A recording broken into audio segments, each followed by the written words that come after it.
So let me tell you guys a funny story. When I was calling the bank back in the first day of Honkai Star Rail's release, I still remember they blocked off my card because I was like swiping non-stop, like $2,000 plus spent in a matter of like 5 to 10 minutes. So the bank blocked my credit card with all their whole entire like anti in case of fraudulent transactions kind of thing. I was super worried because I needed to make content real quick and I was like E4 Zealer or something. And yes, if you guys are watching this video, the person who spent 5k is me. This is going to be a short sharing session on my account and what actually got me. But basically when I called them, I called a lady. I still remember calling up the bank. So I was like really furious, really angry, and I was like speaking in this low, deep voice, try to like get them to speed up, you know. So as I was talking there, asking them to try to unblock my card. So the lady, I still remember very clearly because it was so embarrassing. She asked me, "Oh, sir, are you making transactions for Hoyoverse, sending it to Hoyoverse for seems to be a game transactions?" And then immediately I realized like how embarrassing it was. So I started to tone down. I was like, "Yes, that's me. I make these transactions. Can you please unblock my card as quickly as you can?" So it went through like a whole embarrassing moment with, especially because it's a lady, right? So it's even more embarrassing because this guy trying to like be some kind of masculine voice. So embarrassing. I still remember it till today. But anyway, I spent about $2,000+ that day on day one of the launch just to pull E6 Zealer and her light cone, and of course I tried to like top up to get that 300 standard pull so I can immediately get a standard character to create as much content as I can as a content creator. So bulk of it was spent on the first day, and thereafter like the $2,000+ was comes with, of course, pulling like a limited character and doing refreshes on a daily basis. If you are just wondering about my economics of how much I spend for Stellar Jades, basically whatever you get back from dailies on a daily basis, I spend it all on refreshers, and whatever is excess is like events and stuff, I save those and convert them. But if I lose the 50-50, I top up $300 straight away to push it all the way to the next mark to get the characters. And of course, if I win the 50-50, then I only spend like $300 that patch, which is a lot nicer. So you can see like the maintenance cost of the whole account is actually quite high, especially if you're pulling for every single character. And I try my best, if I do get lucky, like if I win a 50-50 or something, I do tend to save up a bit and pull for light cones that I like. That's why you see some comments on my video, I will tell you whether I am pulling for the light cone or am I not, and I spend wisely for which light cone I pull. I don't pull for every single light cone, just for characters that I think is value in future as well. So yeah, so I'm going to talk about like my top 5 characters that I'm most invested, because you want to know exactly what those resources give. I'm going to just share with you like the state of my account right now. I am currently at Trailblaze level 70. I've been here for quite a while. I think it's about 1 month. When I was in Japan, I hit like Trailblaze level 70 earlier, I think in September already. So I've been here for a really long time. And if any of you are on Asia server, please like add me as friend. This is my UID. I'm looking for more friends also because it's recently been increased from like 50 to 100. Just leave in your description here, like just put like EOD something on your own thing, so I know that it's one of you guys and not some rando just adding me for some random reason as well. But anyway, let's go into something more interesting. Will be the inventory that I have after spending all those refreshers. I actually am most of the time at a deficit for every patch, even though I purchase like the battle pass every patch. This is of course saved up. I'm saving for Jingliu who's coming up. This has been farmed. I farmed a lot of the stuff already, destruction stuff, and this is the ice one which I'm farming. I think it's the same as Yanqing, so I farmed this up as well. These are like world maps, so I'm not going to talk about them. This is like how much time you spend farming the map. And other than that, just the weekly bosses, nothing much. And as you can see, I'm low on a lot of these other resources. Doesn't mean you refresh every day, you have tons of resources, because I spend it all on characters to get them up to par. For light cones, I don't even have that many 5 stars. These are like free ones here. These are standard because as I'm pulling, I got them. So I have 1, 2, 3 standard. I only pulled for this, and I got lucky with this one. So really only 3 light cones. I think I only deliberately pulled on these 2 and spent money on these 2. I got this quite early while I was trying to like get one. I think I was trying to max out my resolution shines as Pulse of Sweat, or was it Good Night Sleep? Well, I can't recall right now. But yeah, so that is the light cones that I have. Relics, I think quite a few. By now, most of my main characters are geared 15, and I still have like excess, and I do salvage and shuffle over my gear quite often. And let me just see what else is worth explaining. Yeah, I think the rest of this is more or less like standard stuff that even spending money will not change that much. What's interesting now probably would be my roster. Out of all of the characters in the game, there are 5 characters that are like very, very well built. The rest of them are like kind of mid-tier. Out of all of them, I'll just share with you like the 5 that I think are the most interesting, because if not, this is going to be like a super boring video. I don't want to be like damn boring and stuff. So 5 characters. First of all, let's start off with my favorite character, or the character I invested the most in, and favorite because I spent the longest time technically with this character. She's always in all of my teams. She's E6, so I just want to get as much value as I can out of the character. If you're interested on my thoughts on Eidolons and my experience playing her so far, because I have her really at like 7, 12, 12, 12, E6, S1, I'll put it out on another video closer to her rerun banner for those of you who are interested to know. I run a speed sealer, a fast sealer, which a lot of people that run with Bronya will likely not want to run. As you can see, 144 here. My Zealer is also 144. The reason for that is I'm running a speed boots. I know there's a lot of debate how some people say attack is better and some people say like speed is better. For me, I think to go back and farm the domain, because if you can see here, this is speed. To spend the amount of resources trying to find a 22 CV attack percentage boot with like crit rate, crit damage liner will not be worth it for the overall account for that slight incremental bonus in damage. I think speed is a lot better for her because it makes her a lot more independent, but it's to each their own. My account state is very different from everyone else's. I do get away with a little bit of in terms of not min-maxing the main stat, especially with Eidolons for her and Tracer's levels, and that is something that I always point out as well. Here I'm running attack as much crit rate and crit damage as I can. Crit damage here, quantum, attack bonus, pretty much standard for most characters. I don't think speed is a bad thing. I actually do like her moving a bit faster. If she can one-shot, I think speed is even better on her, because right now, I one-shot most squishies, especially with the strategy that I'm running and the team comp that I'm running. I don't see speed as a detriment in this case. I just wanted to highlight that as well. That is my Zealer, and since we touched on Bronya, I think Bronya is like my 4th or 5th most invested character so far in terms of gear alone. If you look at like her tracers, it's absolutely atrocious. I haven't even unlocked this 10.7% trace yet, just have too much resources that stretch too thin. I have her at E0, but I think her gear is pretty good. So I'm running a broken kill 2-piece to just buff the crit damage of everyone in the team a bit further, and running a speed set because at least when she buffs the whole teams with her ultimate, she also now gives them a little bit of speed buff too, so that is pretty nice. I'm running as much crit damage as I can find and as much speed as I can find. I'm running a speed Bronya, so crit damage here, some speed here, a lot of crit damage here, 22%, and crit damage hat.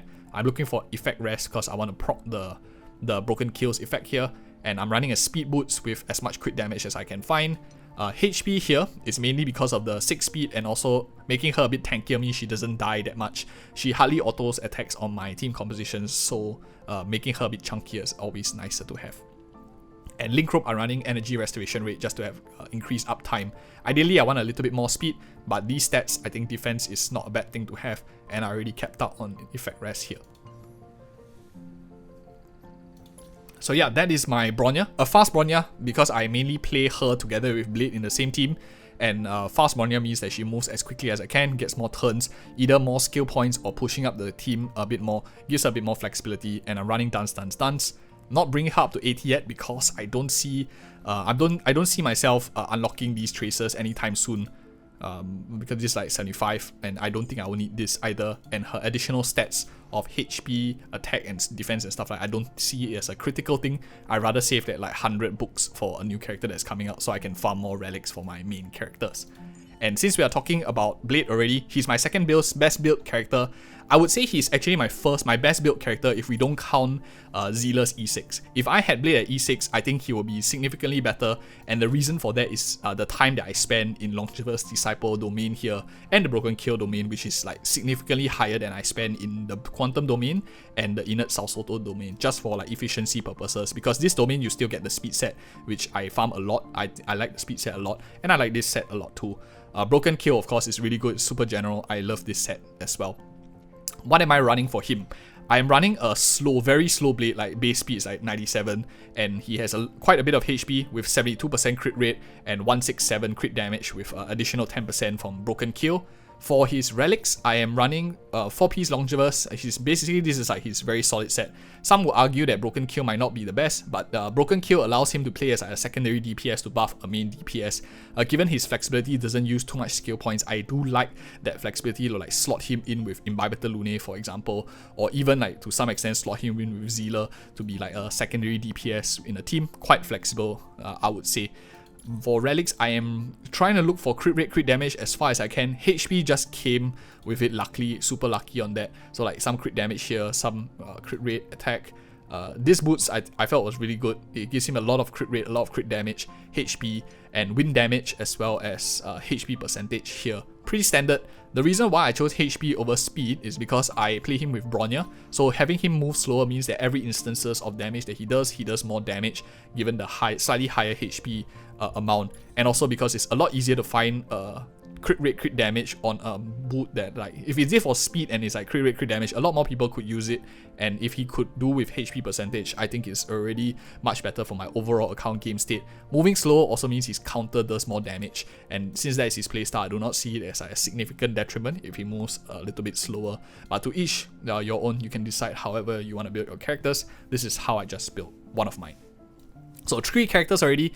I think the next character I want to talk about is something that I get asked quite a lot on my channel here, and why is my Kafka so fast? I think to understand the reason, there are mainly, as I mentioned on Kafka build guide video, there are 3 main ways to play Kafka. One is going for like 4k attack, stacking an attack her on her in a DOT Kafka team. The other is of course crit Kafka, which some say is like nonsense. I tried it in CBT too. I think crit Kafka is the prelude, or it leads into the second or the third build, which I think is my preferred way, my most efficient way for my account, which is a speed Kafka build. Makes her very versatile because she charges up her burst super fast. I have her bursting every other turn, and why is that important for my team composition in general is I always play her with Zealer, and if she moves, for example 156, and she does some damage on the enemy bursters to get them a bit lower, Zealer is very easy to one-shot these enemies very quickly, and if she normal attacks, she follows up, brings the life even lower as well. So I think it's tons of value, especially the combo with Zealer as well as Kafka. So she takes their life down to like 80%, Zealer one-shots them, she acts again with Resurgence, and I have her fast because I need her to move as quickly as she can to keep up with a fast Zealer's speed as well, and that's pretty much the main reason. So that is, of course, there's no right and there's no wrong. So far it works for me. I auto-battle most of the Memory of Chaos and Swamp Disaster with this build. I'm running Patience is all you need. I actually got very lucky with this one. I didn't want to pull this. I was happy with Good Night Sleep Well or even Resolution Shines at Pearl Sweat. But 10 pull, I'll take it, man. 10 pull is a 10 pull. 5777 with most of the minor traces unlocked. Running a standard speed and a messenger of traversing Hackerspace, and of course this 10% lightning damage bonus set here, with my main stats being crit rate. I'm just looking for speed. Anything that has a lot of speed, I'll go for it. So speed main stat here, 8 speed on the gloves, and here this is the room where I can find a little bit more speed, but I haven't been farming this band of Sizzling Thunder that often. And last but not least, my 2 Planet Spears lightning damage bonus, with looking for that 7 speed energy restoration rate very nicely with 4 speed here. I'm choosing this for a bit of HP, just account utilization basically. No one else is possibly going to use this. Set Tingyuan won't use this, Serval likely won't use this as well. Effect Rest is not critical, but I would say it's okay, I guess. So this is like a hybrid speed and a bit of crit, I would say, crit Kafka in a sense. I think it's not too bad. But that is my Kafka build, mainly focused on burst. Since she's a recent character to come about, let's talk about Fucc, and then I'll just talk about Imbibitor Lunae, who I hardly use, but I think it's worth mentioning since he's in this patch as well. Fucc is probably my 5th best built character, or I don't know, 4th, depending on what you think. I have a very high amount of 8.2k HP with a 4-star Landau's Choice, and the reason why I have her so high is because I got super lucky in my rolls. 16% here, 16% here, and HP as well as energy restoration rate is my build. I'm running her for Longevous Disciple and Broken Kill. The Broken Kill is to give more like a supportive buffing the entire team, and Longevous Disciple is to focus on a bit more efficiency for the 4-piece. I find this is very mathematically efficient because if you get hit twice, you get 16% crit rate, which is very high. This is like a 32% crit damage equivalent, which is a lot already. If you see like Inert South Soto, it's like 8% over here, and even like Rutaland Arena is only 8%, so that is like significantly less on a 4-piece here, which she doesn't really have super good alternatives for a 4-piece, so I do like this one quite a bit. Other than that, what else? And also because Longevous Disciple is very, very easy to farm, it's in the same domain as the speed set, so if no one is using the Longevous Disciple, your efficiency of your account like kind of drops. And for me, because I have many characters that use this or the speed set, I don't mind having more characters to like max out on this. So that's my thought process of why I chose Longevous Disciple as well.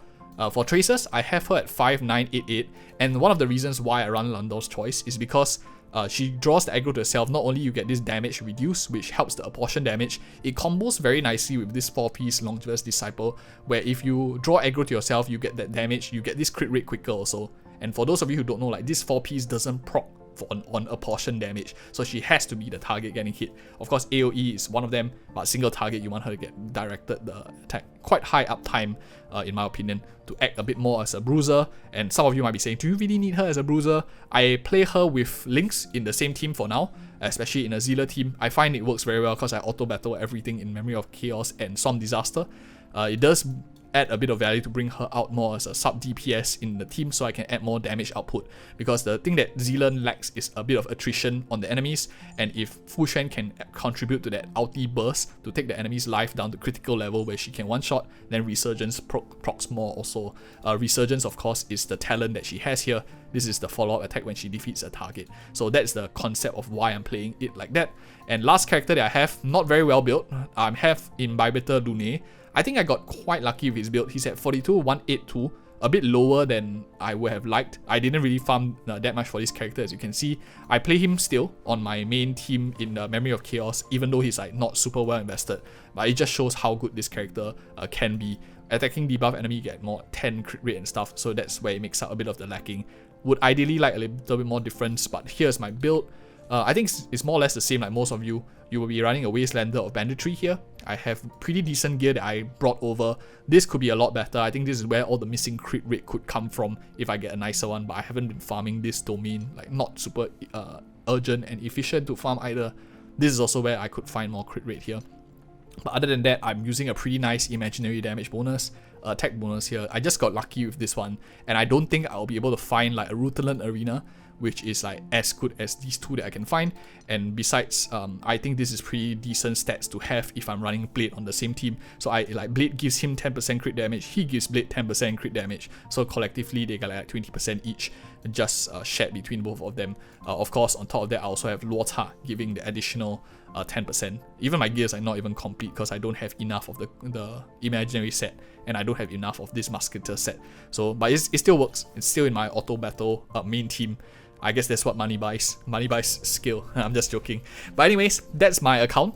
If you guys want any more specific guides, I've done a lot of these characters already on the channel. I also talk about more real ways of, because this is from a whale's perspective of an account that's like worth a lot of money, but from your perspective, likely you will see it as a little bit different as well. So I think that it's pretty important for you to like see the other guides I have on channel where I talk about from your perspective and give you many options to choose from, because every account is different. You should never follow one standard template, and I hope this video gives you a little bit more insight into a perspective of my world when I'm playing Honkai Star Rail. And if you appreciate such content, leave a like, subscribe for more of such future videos, and check out the channel. I'm sure you'll find a lot of good videos too. Thank you so much for watching.